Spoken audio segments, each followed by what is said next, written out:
My name is Yuyi Morales, and I love to write books and make illustrations to tell the stories. Beautiful. And first question, what made you want to tell the stories that you tell? Every story has like its own seed, and sometimes it's not easy for me to know like where those stories come from, but they always come from this like wanting to express something that is happening at the moment. So every one of my books are usually trying to bring to me things, elements of living, of life that I need with me. Some of my first books, like Just a Minute, the story of Señor Calavera coming to see Grandma Beadle and ending up celebrating her birthday party, is a book that I started when I had been living in the United States for a few years, and I was still very homesick and waiting for having finally that feeling that I was at home, even though I was in a foreigner country where I was already living, but I still was building that sense that where I was home. And I can see how in that book a lot of the things that I needed, like things that were familiar to me, like colors, like food, like birthday parties with piñatas, and the connection with relatives and friends and family that at that moment I wasn't having in my life. I brought it to me through making books, through telling stories with these elements. And it was a way for me to surround myself with them and live inside of them. And every one of my books have an origin of questions, of doubts that I have at the moment, or fears that I am trying to process. And then the stories come. Sometimes I don't know exactly how, but I know that they come from trying to feel this need of having answers. I see. Wow, that's so amazing. I always wondered how the process of storytelling and making these stories happen. So it's really interesting to hear your process. So next question. What are some of your favorite materials to use when you are illustrating your books? I love all kinds of materials, and I didn't go to art school. I am self-taught, and one of the things that drives me towards making art is curiosity and the impulse of trying something that perhaps I haven't done before. My first illustrations, my first books, it was a complete taking a dive inside techniques and materials that I had never used before and that I was trying to learn how to utilize. And I think that that's still true through my books, that for every book I'm looking for a material, a look, a technique that seems really nice, that seems really exciting, and then I go and whether I go and find the materials and look in the internet or in books, because I have done that through books as well, learning how to do something. So then I created books where I paint with acrylics on paper, and then I created books where I use I cut photographs or drawings that I made myself and glue them on the illustrations. And then I have made books that are with photographs of stop motion puppets that I create, where I create all the scenarios and the objects, and I put them together like in dioramas, and I take photographs. Then I work them in my computer, and my latest books are all a combination of things that I create here on my drawing table, that whether I paint them or I model them, and then I scan them or take photographs of them, put them inside of my computer, and start painting the worlds that I am portraying in my stories. So I'm all over the place. I think that most of my material is curiosity, is trying to create from something that perhaps I have not used before, or that I believe that would be a great way of illustrating a story. Mm-hmm. I was really, really curious because I'm also a self-taught artist. I mean, there was a time where I really did want to pursue art. So I dabbled, but your art style is so unique and it changes so much, but each time it changes, it suits that story so well. And so, Thank you. Yeah, I really, really admire that. Thank you. So what kind of art do you do? Are you also making books? No, I'm not making books. Really, like you said, the way that you write stories is through your need to express those feelings. Mm-hmm. I capture moments that I think, it's like journaling basically, but I do little doodles here and there to remember things, remember moments. I haven't done a lot of very elaborate ones, but when I do, there are usually things that are very important to me. So I do like family traditions that I've done, places I've been I want to remember, but I love art. I love seeing other people's art and what drives them, their passion, their inspiration. So I'm so excited I get to hear yours. It's very interesting to me. Okay, so next question. What made you want to become an author and illustrator? I don't know that I wanted to become an author and illustrator. What I wanted was to be able to tell stories in the format of the picture book, because I had fallen in love with picture books when I had just arrived to the United States. And they became this, like both this home and this mirror in which to see myself, like what were the things that I wanted, and kind of like I like that become a path for me. And I wasn't thinking that I was gonna make books and I was gonna write them and illustrate them and publish them, or none of it, any of those things. But I wanted to be able to tell the stories, and the way that the picture book offer me an example of how those stories could be told was one of the most incredible things that I had ever seen before. And I knew when I saw them for the first time that I wanted to be able to create and tell stories in the same way that picture books did it. And so then I pretty much just embark myself into trying to learn how to do it, but my learning method was pretty much copying. I was seeing the books that I love, and I was trying to write stories like the ones that I saw in picture books and trying to illustrate them, just taking examples of how the pictures book that I admire, how they were structured, and trying to imitate those same efforts. Yeah, that's very interesting.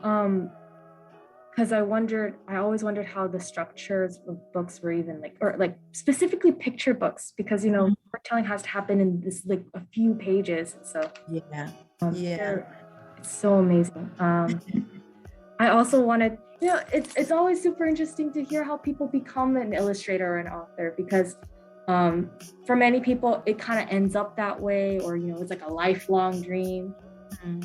Yeah. Right now it's in the back of my head, I could just commit to it, but it's so nice to hear that it's because something you were inspired by, something that gave you peace and you went for it. And you made a career out of that. I admire that. Well, thank you. Okay, next one. Are there any historical women who inspire you, and can you tell us about them? Yeah, well, I have actually made books about women that inspired me, like the book that I did, Viva Frida, which is about Frida Kahlo, and many others. But like after some time and looking back at my work, I'm starting also to continue being inspired by those women, but also to being critical even to those efforts, so that we can put whatever inspiration they give me in the times that we are living at, and we can do something very constructive when we are creating books or we are creating art. And having said that, what I feel that I'm most inspired now is not necessarily by the women that are part of the historic the narrative, the historic narrative, but also I'm inspired by the women right now, especially like young women, women who get together in collectives and are fighting for all women to be safe, for lands, territory. Those are the women that I'm very inspired by now, including women who are just little girls, but by doing the things that they need to do as keeping alive and learning and existing. I'm very inspired by those that maybe none of us have heard of, but they are there resisting and working to make their lives a dignified living, and also to defend their land and the territory where we all survive. So I'm inspired by some of the activists. So many of them are still alive. Some of them already not alive, like the Hondureña, this woman from Honduras, Berta Cáceres, who was a water defensor, a defensor of the river and the land that belonged to the indigenous people of her community. And they are the women that I'm inspired by right now, more than the great and historical figures. My view is switching to those persons, those women who sometimes don't have the light shed towards them, but they are there and they are doing incredible work in behalf of all of us also. That's true. That's beautiful. It's always the overlooked people that do the most work, you know. But let's see. Okay, next one. In your books, we found themes on navigating worlds that can be terrifying and at times hostile. With your book Dreamers, you show what looks to be a library and it empowering the characters. Are there things that libraries are doing that you would want them to continue doing more of to make people feel welcome and empowered? Well, I hope that the libraries continue being this place of resistance, because they are right now, they are being attacked for the work that they are doing. And I hope that the libraries just continue to resist, so that they continue being that space where anybody can come and find the voices that they need to see in the pages. I know that it's not an easy work. I really commend you for all the work that you are doing, because libraries right now are being under attack, but for the books that they carry, for the services that they give. And in my experience, what the library did was to send like a lifesaver to me and become this island where I could feel safe, where I knew I was accepted, where I knew I could inhabit it, even though I didn't speak the language. Although I was afraid at the beginning. I was really afraid that someone was going to tell me that I needed to leave, whether because I had a baby with me, because I didn't speak the language, because I might be doing something wrong by pulling the books out of the shelves. I didn't know. And the fact that the library became that space where I could even make mistakes and not being reprimanded by it. That made it my home, and I know and made it a place where I could feel safe. And I know that there are a lot of people who need that space. And I hope that the libraries are going to continue resisting the attacks that they are under right now, so that they are still that space that welcomes everybody, where we can go and find our dreams, our path, the things that we don't like, the things that we liked, and give tools to our ways of living. So I just hope that you are always under the light side, and that you continue opening your doors for everybody and continue being that place where we can find the voices of the great variety that we all humans are. Thank you. That really touched my heart, because the library is a safe space for me too. Through when I was going to college, it's always been my go-to safe space where I can just be at peace, be left alone, be surrounded by things I love, my books, and it really truly is one of the few remaining completely free, no strings attached places in this world right now. So we will persevere do our best. Okay, and then this is actually a question I'm very interested about. What are your thoughts on the representation of women in literature or media currently? I think that the representation of all of us still, even though we might see that there are a lot of authors who are women and a lot of illustrators, I don't know that we are putting our light in the works of women as we should. Also, the intersectionality of what are the voices of which women that we are listening to. Because I'm really hoping that we are going to be listening to those voices that are not being heard right now. For a long time, not only we have been hearing the voices of authors that are males, that are men, but also we have been reading from authors who also checks. Like they are certain kind of authors. They might be more mainstream. They might not be people from places like I come from Mexico. They might not be from immigrants, or that might not be from a different class of voices. And while I think that we might have the illusion that we are seeing more and more of the books created by women, I think that we will still need to revise that notion and see what are those voices that we are reading right now. What are those books that are being published, and see if not only they are the voices of women, but that they are the voices of women that have been underrepresented, that have not been there.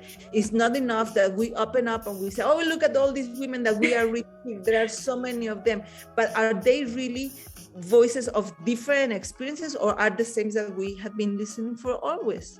Exactly. So I think that the question about women, yes, we might have the illusion that now there are a lot of women up there, but let's see really hard and see if among those women we could speak of the other voices that had been invisible to us so far. And then we would be really talking about the voices of women being out there. When our scope is wider, when it's not only the names of women, but it's also the experiences of other names that we have never imagined that we would be glad to read books about. So I will say that we need to be very careful, and we need to look underneath, not to be congratulating ourselves already for the work well done when it comes to the voices that we are finding in books. Yeah. As a second generation immigrant woman of color, I looked for characters, just people that represented me or I could relate to. Growing up, impossible. But now I am starting to see more and more. So it's giving me hope, but you're right. Yes. There's a lot more work to be done. I agree. And do you have any book, video, music, any kind of media recommendations for the viewers at home? Oh my gosh. I live here in Mexico now after many years living in the United States. And I am in awe with the many forms of expression and art that are here in Mexico, Central and South America. And I should have had this ready before, but there are some podcasts that I've been listening to that I would love to recommend. Let me see. And let me check in my library because they are in Espanol, but they are still very good. There is Radio Savia, radio, like radio Savia, SAVEA, which is an amazing podcast about self-care, about women especially creating nets of working together and just talking about everything from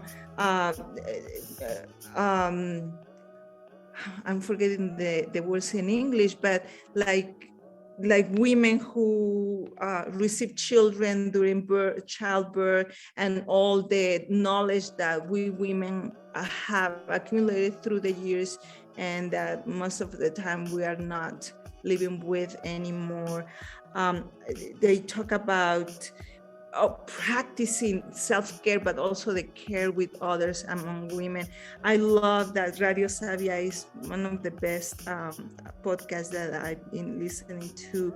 And there is a Trail Ahead, and this is a podcast in English that also it talks a lot about the representation in among people who are activists, but also the runners and people who run or walk in open spaces, but also about how part of the work is not just running, but also taking care of the spaces where that running happens. The Trail Ahead is an awesome podcast. And there is one for young women that I love. Here in Mexico, I listen to Ponte Chida. You can hear it anywhere, right? But it is in Spanish. It's in Spanish.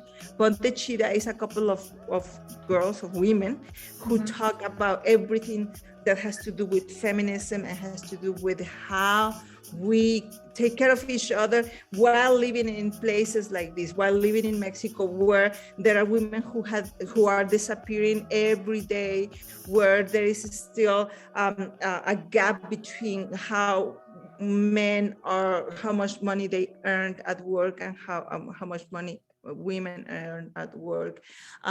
They talk about almost anything that you can imagine, about including menstruation, childbirth, going to live outside of your parents' house, and everything that has to do with how girls and women here in Mexico, they have to struggle with, and sometimes not knowing how to do these things. They do bring conversations in which everybody can shed a little bit of light to the wisdom and knowledge that we all have, and put it together and create an amazing podcast. And I will recommend those to you right now. Those three? All right. I'll be sure to check them out. I'm actually very interested. I'll have Ivan translate for me too. I actually have a question that we didn't write down, but I wanted to know what your favorite book that you've written is. What's your favorite book? Oh, the one that I read. That's so hard. I know it's a hard question. I love them all. I love Dreamers because it gave me such an opportunity to go inside my own process of being an immigrant and realizing about all the things that I learned by becoming an immigrant. When I made Dreamers, it wasn't so much that I was hoping that I could share my story, but more than it changed my family. More than I could share the things that I've learned, including some misbeliefs, some of my own beliefs about what it was like to be an immigrant, and this notion that I had that when I came to the United States, I had nothing with me, that I had brought nothing, and realizing that that was a fallacy that I have been carrying for so long. When I started making the book, it gave me such an insight about the many other things that I had learned, that I wanted to share with the readers. So I loved Dreamers, but I also like Bright Star because I wanted very much to make a connection with readers that I felt my need to have a story that let them know that they are a bright star inside our hearts. So in those moments in where they might feel like they are alone or that they need someone to accompany them in their journey, that to have an opportunity with a story like Bright Star to let them know that there are many of us that are here for them. And I also love other books, like I love Niño Wrestles the World. I really like to explore what it's like to wrestle your own fears, your worst fears, whether you are a little child or even an adult like I am right now. And making each of these books is an opportunity to create a process where to explore those feelings, those situations that we also deal with right now. And process them through a story, process them through writing words or making art, creating drawings, illustrating scenes. Those are all healing moments. So for me, every one of my books is a little piece of medicine that I have given myself in the moments where I most needed them. And I hope that readers are also going to receive them like that, so that there is a place where they can laugh, where they can have questions, where they might find some answers, I don't know, but where they can process something that is happening to them right now, just as for me, they had been a process as well. So it's hard to say which one is because every one of them had been of much value when I have made them. I'm sure. Yeah. I was just curious. I know how it feels to really treasure something once you put your soul, your experiences, and I know it was a hard question. And I didn't really have an answer. I just wanted to hear like the reasonings of like how you prioritize these books, I guess. But next question, you have helped in giving people that are not usually seen or heard a voice with your book Dreamers, and now the new book Lucero. It seems that, or it seems to go beyond that in the ways to show that it's okay to have space to breathe, to have a voice, and to not only express the things that we feel, but to take care of ourselves in the struggles that exist today, especially now. With that being said, do you have any parting words of wisdom to viewers at home who may be struggling to find their voice in a place that may be unfamiliar or hostile to them? Yeah, wow. It is a difficult place where to be at. You know, when I had recently arrived to the United States, that was one of the things that I struggled with the most, having the sense that I existed, that people saw me, that when I opened my mouth and say something that didn't sound like correct English, whether people was going to pay attention and validate the things that I was saying, the experiences that I was expressing, my feelings. And so from what I've learned, I think that one needs to be very constant, because it's very easy to feel like our voices don't have a space where to live.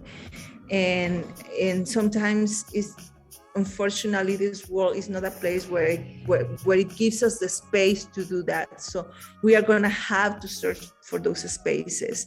And I commend anyone who is trying to find that space where both they are going to be safe, and they are going to be in a safe space where they can then finally just let their voices be heard. And I will hope that that readers and anybody, that they might find some space in the blank pages. That a blank page, what can be anything, can be for a piece of paper, or it can be your own walls, or it can be the way that you express how you dress, or how you speak, or your voice when you sing, or your feet when you dance, and your body when you move. That you might find your very own way of saying what you need to say, and that do not let anybody stop you or say that is not the way that you should speak about things, or that you need to learn more before you can start expressing yourself. We do not need anything else but just what we are right now to start telling our stories. It is really nice to take a dance class or an art lesson, or it is part of our joy to learn to do something that we didn't know before. But even if you think that you don't know nothing, you know so much. So just go and put everything that you already are and give it to us. Put it in a piece of paper, put it in the colors that you have at hand, and use them in the way that you want. And being able to express what we are feeling is one of the biggest joys that we can have. And I hope that you can exercise it constantly. That's beautiful. Thank you so much. You're welcome. All right, finally, do you have any words of wisdom for women who are trying to do what you do? Well, that's always hard to imagine that that the things that I did are necessarily going to be the right things for other women. I think that part of something is important is to see some of the advantages and some of the privilege that we have, so that we can also use them in a way that open the path not only for ourselves but for many, many other women that are close to us. So I will suggest always to go and look for other women who are also creating, other women with whom you can share the path towards creating, that you can do this without feeling that you are alone and all by yourself, especially when the hard parts come your way. It's always good to join other women and create a space and a time when you can share your endeavors, where you can share some food, and you can open up about the things that you are going through, even if you are creating or while you are creating or not, and share the journey with other women, so that the path becomes a little more easy and a little more open, so that then we are sharing also our gifts, those that we have, and that the more that we put all of our gifts together, we will be in a better place where to create. So I would suggest to make, whether you make critique groups or you get together with other women to read some of the stories that you would like also to emulate, or just to talk about how your process is going, or if you are writing your own stories, have a group where you can share those stories, you can listen to each other and see what you are doing. Getting together is one of the best things that can happen to us. Thank you for the advice. I'm sure people very much use that advice. But yeah, that's all of the questions I have for you. Thank you so much for your time and agreeing to do this interview. Snorkel Library greatly admires you. We love your work. We love you. Thank you so much. I hope to be there one day in person. We would love to have that. We would love that. Absolutely. Yeah. All right. Thank you so much. You're welcome. You take good care. You too. Bye. Bye-bye.